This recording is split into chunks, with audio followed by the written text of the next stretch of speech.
Hello everyone, welcome to Coder and Boots. So in this video we are going to discuss about the topic how to deploy a website in Docker.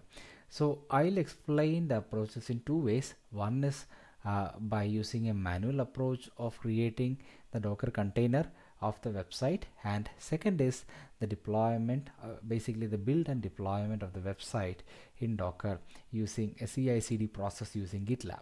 Okay, so this is the first part of it, and here I'll be explaining the manual process. So I'm not going to present a lot of PPTs in this session. I'll directly get into the machine and I'll show you how to do this process. Okay, so this is my GitLab repository. So you can have GitHub, GitLab, Azure DevOps, or whatever code repository that you have. Okay, so here I have something called site contents. So this is a simple static HTML website. Okay, so I just took one simple site content over here. So you can have your own content in your own structure. Okay, and then what I have is I have a Docker file. So here what I have defined is I have defined the base image, which is Nginx, and then what I have to, the next step that I have is basically copy the contents of site contents. Okay, site content is nothing, basically this directory. Okay, so the root directory of my website. So I wanted to copy the site contents to USR share Nginx HTML directory of this particular Nginx. So what will happen is this is the document root of Nginx. Okay, so it will basically take the base image of Nginx, and the copy of the content of my website gets copied to the document root of Nginx. So combining these two, what will happen, I will get an image, okay, so which has the web content. Okay, so inside the Nginx, so that means I'll get an image which has my website. Okay, so let's do this activity manually. Okay, so what I'm going to do is I'm going to clone the code from my repository. Okay, git clone, okay, -b test, my test branch, and I'm going to take it from here. So it will ask for my username, okay, and it will ask for the password. I have my personal access token here, so you can generate the token your own. So what will happen is it will download the contents from, or clone the contents from the repository to the local directory. Okay, so let's see what is over here. So you can see my awesome website.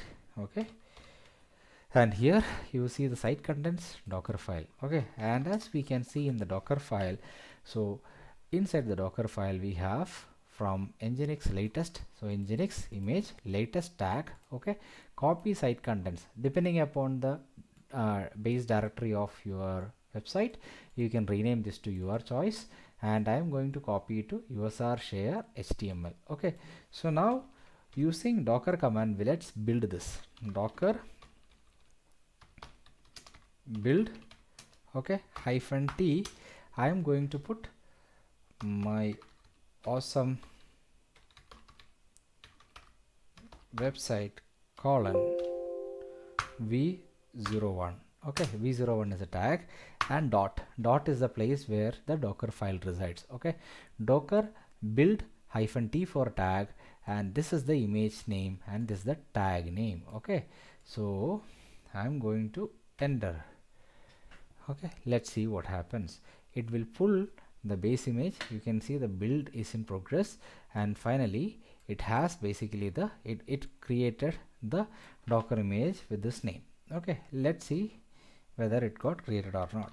Docker images. So you can see, yeah, this is the image. 16 seconds ago you will see an image, my awesome website v01. Now what we can do is we need to run this website, right? Docker run. Okay, so maybe I'll clear the screen for your easiness. So Docker run, okay, hyphen name, okay, my Docker website. I'm going to put the name Docker website -p. I wanted to run it on 80 port. Okay, expose the 80 port, 80 colon 80. So on the left hand side is the port that is exposed or that is going to get created on the host machine, and on the right hand side is the port where that is going to map from the container. So the host port and the container port gets mapped in this way. Okay, 80 to 80. So I'm going to run this in 80, and then -d is for detach. Okay, then what's my image name? Okay, so the image name was this one, right? Awesome website -d awesome website colon v1. Okay, not v1, it is v01, right? So we created with v01. Okay, so docker run -name my docker website, that's the name I'm giving, -p port mapping, I'm giving host port and the container port, -d detach. Okay, and then the image name and the tag. Let's run this. Okay, you see docker website port is already allocated. Let's see why it is showing this, because the port is busy. Okay, oh, you can see there is already something running in this machine on this port. Let's stop that process first, because there is already an Nginx running in my machine on this port. Docker rm. Okay, so I cleared it off because there was an Nginx already running in that port in my machine. Now let's execute the same command again. Okay, so already in use by the container. Okay, docker website, it looks like it already started the execution or something. No, docker website already in use. Okay, so this my docker website name was already used by some other container. Okay, so what I'll do is I'll just make some adjustments to the name, my docker website 01. Okay, so in this way we will have a unique name. Okay, now let's see what happens. Now the problem is resolved. So docker run -name my docker, because this name has to be unique. Okay, so and then the port mapping -d image name. Now docker ps, you see this is the container id, image, okay, entry point, okay, and you see the name my docker website 01, right? So this got executed. Now let's see from the browser what happens. IP address of my machine 192.168.1.12. okay, see, welcome to Nginx. Okay, sorry.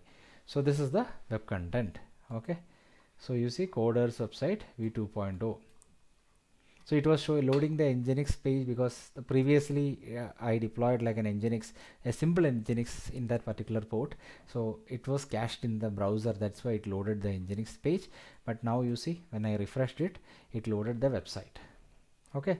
So now this is completely deployed from the Docker. And let's say if I want to redeploy something, I just need to make the updates, create a new image, redeploy the new image. So I hope this example is helpful. Feel free to comment below this video if you have any questions or feedback about this video. Thank you for watching this video. So now in the next video I will show the automated process of the build and deployment of this website using GitLab CI/CD. So whatever we have done manually, so that will get automatically executed through the GitLab's pipeline process.